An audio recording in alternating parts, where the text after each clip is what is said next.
얘들아 안녕. 매일 성장하는 한국사 30번째 디딤 영상입니다.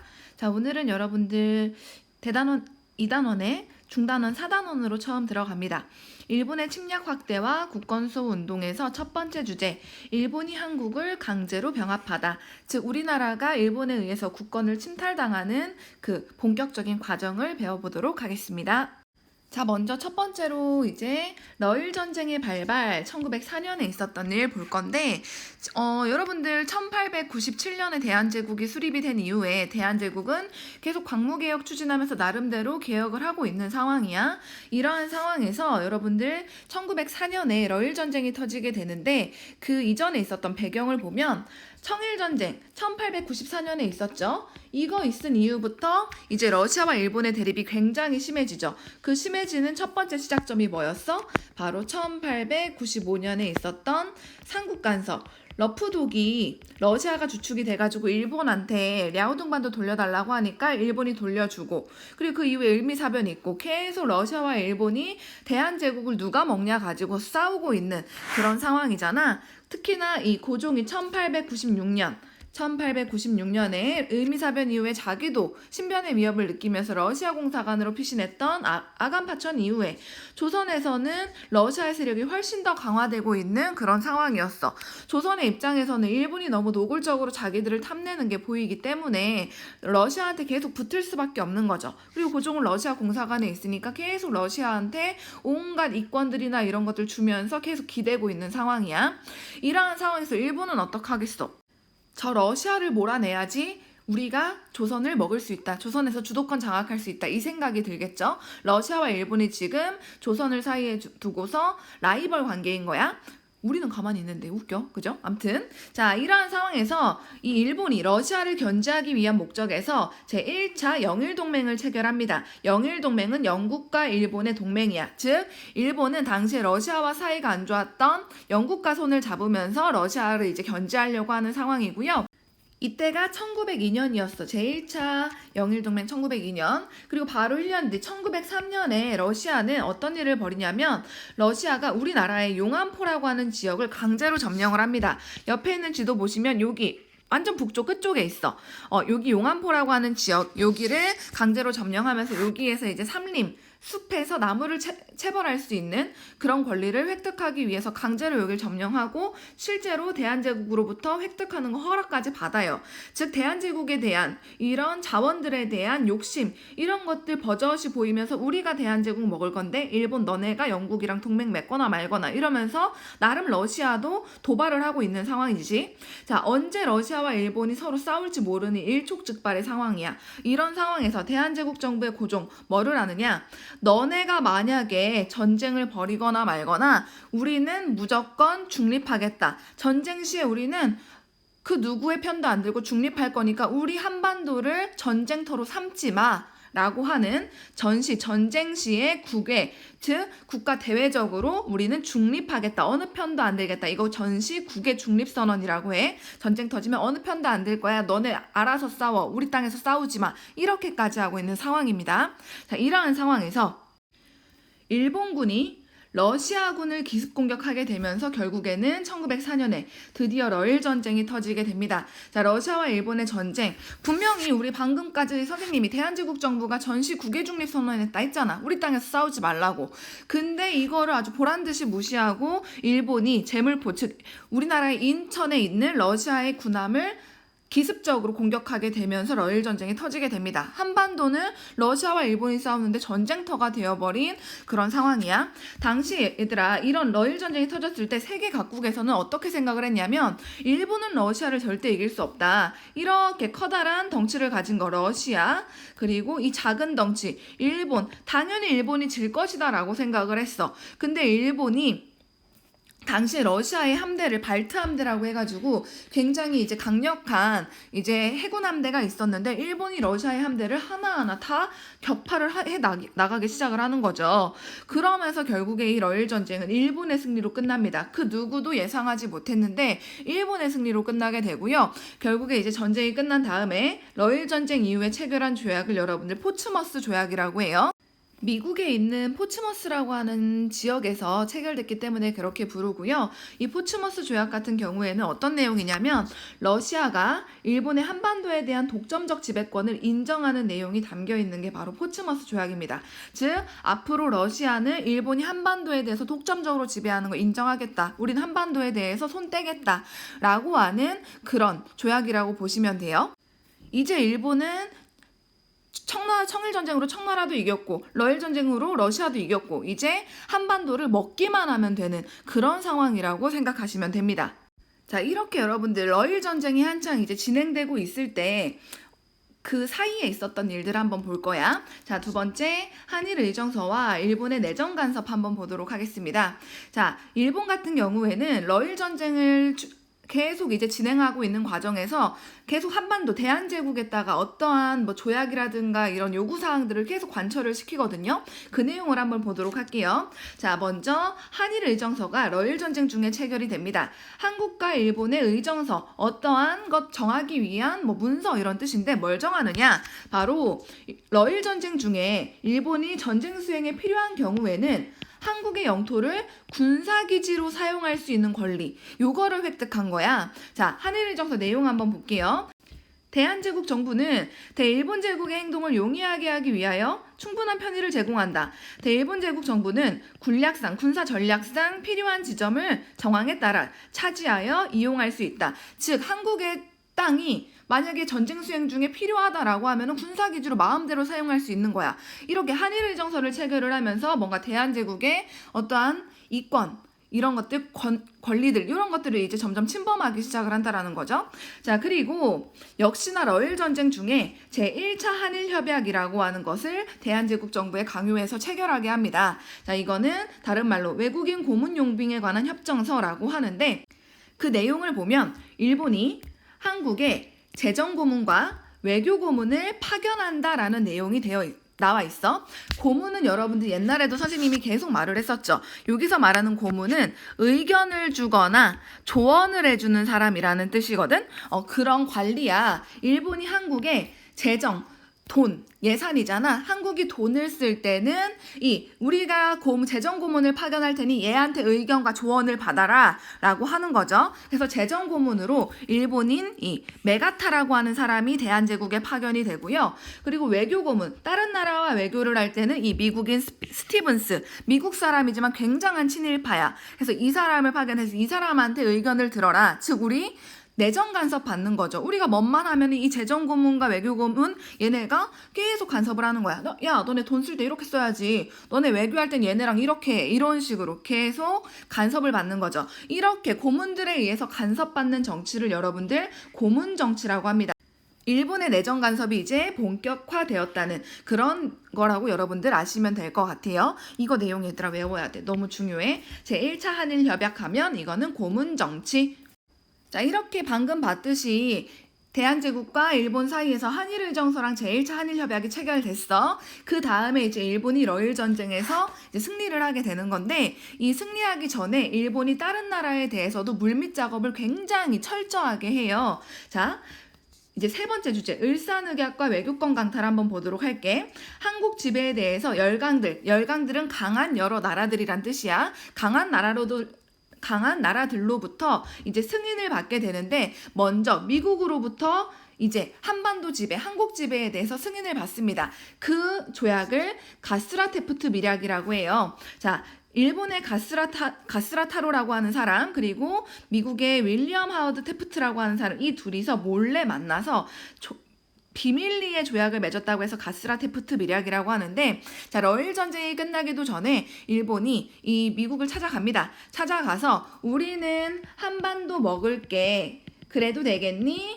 라고 하고 하니까 이제 미국이 응 그래 너네 한반도 먹는 거 인정해줄게. 대신에 우리는 동남아시아에 있는 필리핀 먹을 건데 이거 먹는 거 너네가 인정하고 다른 나라가 뭐라고 하면 내 편 들어줘야 돼. 라고 하는 게 내용이야. 일본은 한반도 먹을 테니 미국은 필리핀 먹겠다. 서로 인정해주자. 이게 가스라테프트 밀약이야. 자, 그리고 일본은 가스라테프트 밀약 맺은 다음에 제2차로 영일동맹을 맺습니다. 이 제2차 영일동맹 같은 경우에는 어떤 내용이냐면 우리 일본이 한반도 먹을게. 너네 영국은 인도 먹어. 우리 이거 서로 편들어주는 거야. 다른 나라가 뭐라고 하면 이게 바로 제2차 영일동맹이야. 자, 각각의 나라들은 가만히 있는데 지들끼리 이제 약한 나라들 식민지 삼는 거 인정해주겠다라고 하는 조약인 거죠.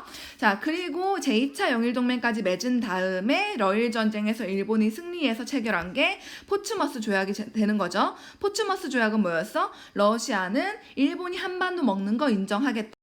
즉 지금 일본은 미국, 영국, 러시아로부터 전부 다 한국의 지배를 인정받은 거야. 이제 일본이 대한제국에 대해서 뭐를 하든 대한제국을 도와줄 강한 나라들이 이제 거의 없다고 봐야 돼.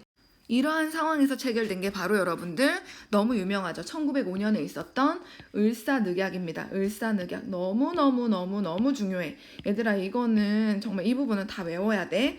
이거 다른 말로 제2차 한일협약이라고 합니다. 제1차 한일협약은 러일전쟁 중에 맺었던 그 고문정치 시작됐던 그거고요. 이제 제2차로 한국과 일본이 협약을 맺었다라고 해서 이제 제2차 한일협약이라고 하는데 을사늑약이라고 또 부르는 이유가 뭐냐면 1905년이 을사년이야. 그 늑약은 강제로 체결한 조약을 늑약이라고 합니다. 을사년에 강제로 체결했다라고 해서 우리는 을사늑약이라고 부르죠. 자, 그 과정을 한번 보도록 하겠습니다. 자, 일본의 이토 히로부미가 일본 군들을 동원을 해서 대한제국의 덕수궁으로 들어옵니다. 그리고 고종과 각 대신들, 굉장히 높은 신하들을 한 군데 몰아놓고 위협하면서 조약 체결을 강요하게 되죠. 자, 이 조약의 내용을 보니까 너무 얼토당토 안 한 거야. 이거 뭐 말도 안 되는 개소리야. 그래서 고종이 나는 못하겠다. 나 갑자기 몸이 아프다라고 하면서 고종은 빠져나가버려. 지금 대한제국은 황제의 국가이기 때문에 황제의 허락이 있어야만 조약이 체결되는 거란 말이죠. 근데 고종이 빠져나간 이후에 계속 일본군이 이 대한제국의 대신들을 위협을 하니까 결국에는 이 신하들의 동의만으로 조약이 체결이 됩니다. 그걸 바로 여러분들 을사늑약이라고 하는 거고요. 그때 조약 체결을 오케이 했던, 승인했던 그 신하들, 을사년에 5명의 우리나라의 적이다, 역적이다라고 해서 을사오적이라고 부르죠. 이 을사늑약 체결을 승인했던, 그 동의했던 사람들, 바로 학부 대신 이완용. 학부 대신이라고 하면 지금으로 따지면 교육부 장관이야. 자, 그리고 지금으로 따지면 국방부 장관, 이근택이라고 하는 사람. 그리고 지금으로 따지면은 행정부 장관, 이지용이라고 하는 사람. 그리고 그 농업과 상업을 관장하는 농상부, 권중현이라고 하는 사람, 그리고 지금으로 따지면 외교부 장관이라고 볼 수 있는 박재순이라고 하는 사람. 진짜 완전 고위 관리들, 장관급 관리들이 얘네가 동의해가지고 얘네의 동의만으로 조약 체결이 이제 강행됩니다. 이제 강제로 행해졌다는 소리죠. 그 조약의 내용을 보면 여러분들 한번 볼게. 제2조. 한국 정부는 지금부터 일본 정부의 중개를 거치지 않고서는 국제적 성질을 가진 어떠한 조약이나 약속도 맺지 않을 것을 서로 약속한다. 즉, 이제 대한제국 정부가 다른 나라랑 어떤 조약을 맺거나 약속을 할 때, 관계를 맺을 때는 일본의 허락이 무조건 있어야 돼. 이거는 여러분들 대한제국의 외교권을 박탈한다는 소리입니다. 우리는 이제 팔다리가 잘린 거야. 다른 나라의 도움을 청하려고 해도 청할 수가 없는 그런 상황이야. 자, 그리고 제3조. 일본국 정부는 한국 황제폐하 아래 통감을 두되, 통감은 전적으로 외교에 관한 사항을 관리하기 위하여 경성에 주재하고 친히 한국 황제폐하를 아련하는 권리를 가진다. 즉, 일본 정부가 통감이라고 하는 직책을 만든 거야. 근데 이 직책은 고종 황제랑 직접적으로 대면하면서 대한제국의 온갖 정치나 외교를 다 감독하고 간섭하는 그런 직책이라고 보면 돼요. 그래서 이제 일본 같은 경우에는 조선 서울에, 대한제국 서울에 통감부를 설치를 합니다. 통감부라고 하는 부서를 설치를 하고요. 여기 초대 통감, 통감부의 가장 우두머리 초대 통감으로 이토 히로부미를 이제 임명을 하고, 앞으로 고종 황제는 뭐를 하든 간에 이토 히로부미의 허락을 받아야 되는 완전 그냥 거의 식민지 직전의 단계라고 우리는 보면 되겠어요.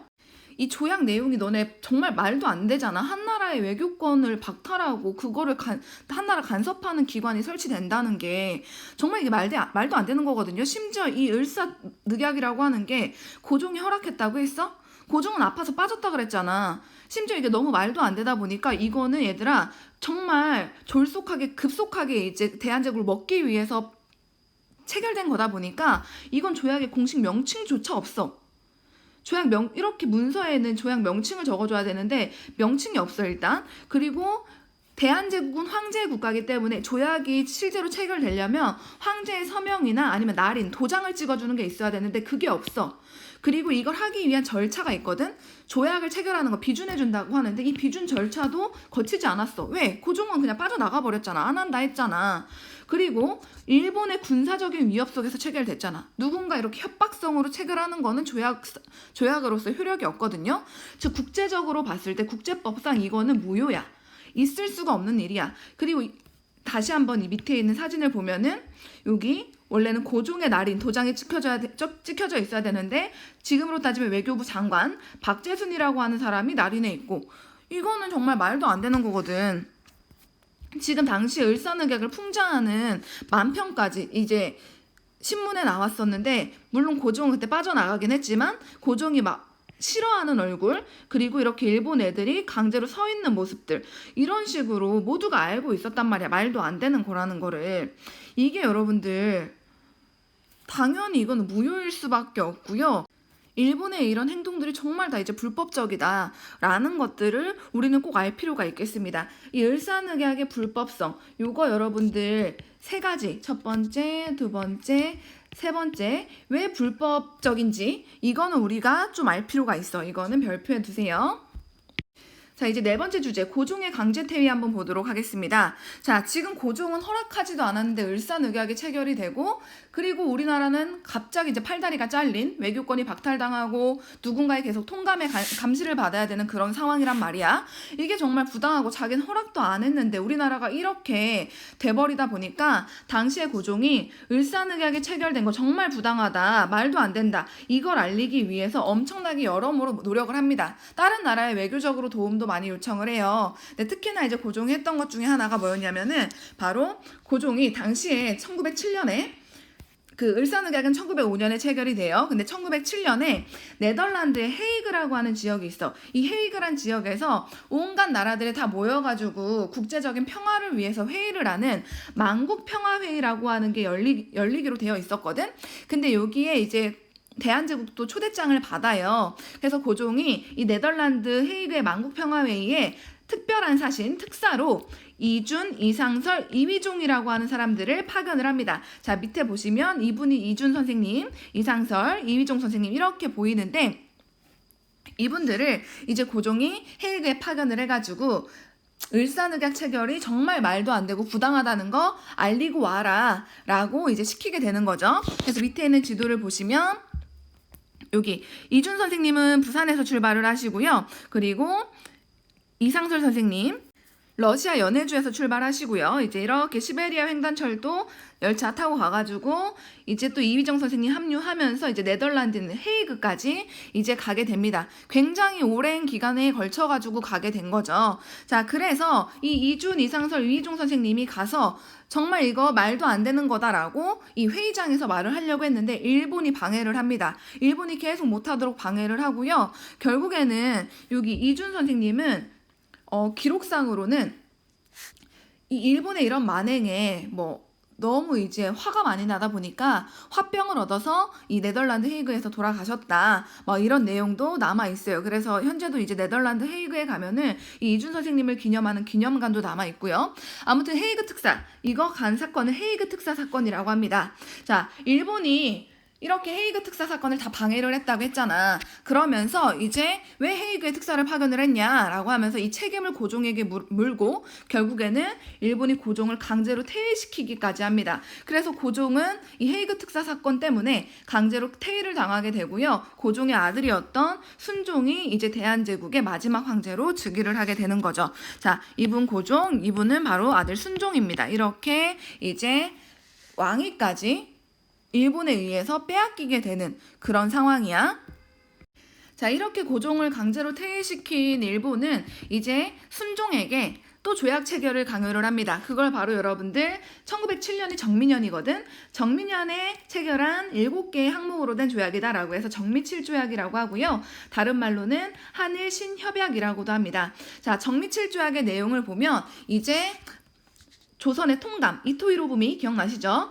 을사조약으로 통감부 설치되면서 제일 높은 사람 통감이었잖아. 이 일본인 통감이 이토 히로부미가 한국의 법령까지 제정을 하고 법을 만들고, 그리고 고등관리, 높은 관리를 의미를 하는 거야. 높은 관리를 임명하고 파면한다. 높은 관리를 누구로 임명을 하거나 아니면 쫓아내버리거나 이런 거 할 수 있는 권한은 다 통감에게 있다라고 내용이 들어가 있어요. 즉 대한제국의 정치 권한, 내정권을 장악한다는 내용이 들어가 있고요. 그리고 어떤 내용도 들어가 있냐면 각 모든 부서의 관리의 두 번째 자리, 즉 장관 다음에 차관이잖아. 그 차관에는 전부 다 일본인으로 임명을 하겠다.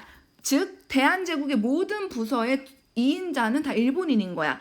이걸 차관 정치라고 합니다. 차관으로 일본인을 임명을 하게 되고요. 완전 그냥 자기들 마음대로 입맛대로 주무르려고 하는 거죠. 그리고 또 대한제국의 군대를 해산하겠다는 내용까지 들어가 있습니다. 자, 정미칠조약 내용 볼게요. 제1조 한국 정부는 시정 개선이 얘들아 정치야. 정치에 관해서는 통감의 지도를 받는다. 자, 부속 각서에는 군비를 정리한다. 즉 육군 한 대대를 제외하고는 기타 모든 군대는 전부 다 해산시킨다라는 내용이야. 그리고 제5조 보면은 중앙정부 및 지방청에 일본인을 한국 관리로 임명한다. 첫 번째, 각부의 차관은 전부 다 일본인이다. 완전 그냥 자기들이 잡아먹는 거죠. 그래서 결국에는 대한제국을 지켜줄 수 있는 군대마저도 전부 다 해산되게 되면서 이 해산된 군인들이 무기를 반납하고 있는 모습, 이렇게 사진으로도 남아 있습니다. 자, 지금 일본이 대한제국의 외교권도 뺐고 각부 차관 일본인으로 임명하고 군대까지 해산시켰어. 그 다음에 이제 사법권, 즉 재판할 수 있는 권리야.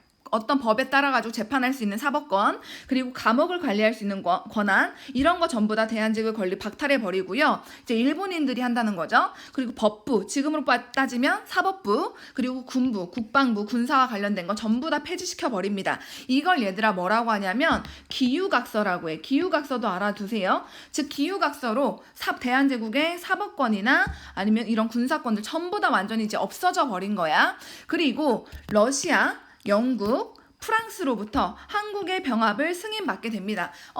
러시아, 영국, 프랑스야. 우리가 이제 완전히 대한제국을 우리의 식민지로 삼을 건데 완전 병합시켜주는 거 허락할 거야? 병합시키는 거 허락할 거야? 라고 하니까 오케이 받고 결국에는 한국 병합조약을 또 강제로 순종에게 체결하게 하면서 결국에 1910년 8월 22일에 조약이 승인이 되고요. 사람들에게는 1910년 8월 29일 날 공포가 되면서 1910년 8월 29일에 본격적으로 이제 대한제국은 국권이 상실되고 일본의 식민지가 되게 되는 겁니다. 자, 밑에 한국 병합조약 내용 볼게요. 제1조 한국 황제폐하, 즉 지금은 순종이죠. 순종은 한국 전부에 관한 일체 통치권을 완전히 또 영원히 일본 황제폐하에게 양여는 준다, 양보한다 이런 뜻이야. 준다.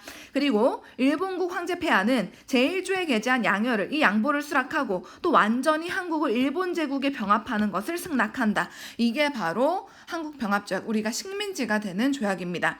자, 그러면서 이제 대한제국은 국가의 권리를 상실하게 되고요.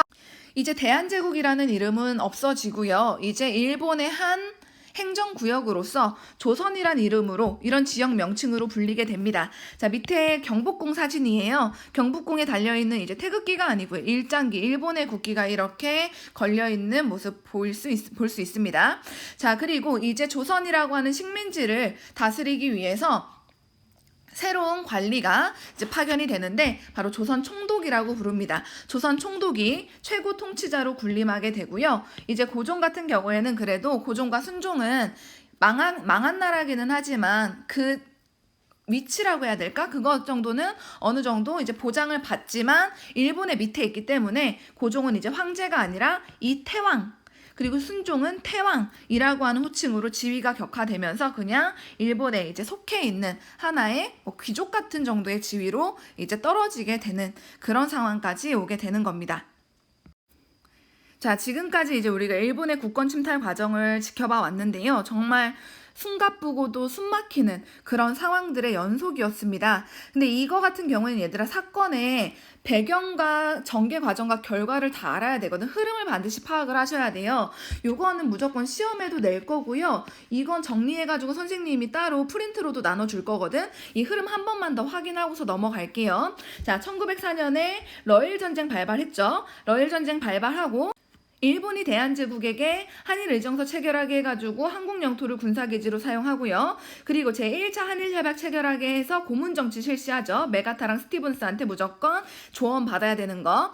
이러한 상황에서 일본이 이제 미국과 가스라테푸트 밀약 맺고 영국과는 제2차 영일동맹 맺으면서 한반도 지배를 미국과 영국으로부터 각각 인정을 받고요. 그리고 이 러일 전쟁에서 승리를 하면서 러시아로부터도 한반도에 대한 독점적 지배권 인정받았어. 이렇게 그 누구도 이제 간섭하지 않을 상황이 오니까 대한제국의 팔다리를 잘라버리는, 즉 외교권 박탈하고 통감부를 설치해서 하나하나 감시하는 을사늑약 강제로 체결을 하게 하는 거죠. 이 을사늑약 체결 말도 안 된다라고 해서 고종이 이거의 부당성 알리려고 헤이그의 특사 3명 파견했는데 헤이그 특사 사건 일본의 방해로 실패로 끝나고 일본은 오히려 요거에 대한 책임 고종에게 있다라고 하면서 고종을 강제로 퇴위시키기까지 하잖아. 그러면서 순종이 즉위를 하고 일본이 순종이 즉위를 한 다음에 순종에게 강제로 또 정미칠조약 맺게 해가지고 각 일본인들을 차관으로 임명하는 차관 정치, 그리고 대한제국 군대까지 해산을 시켜버리죠. 그러다 1909년에 와서는 기후각서 체결해가지고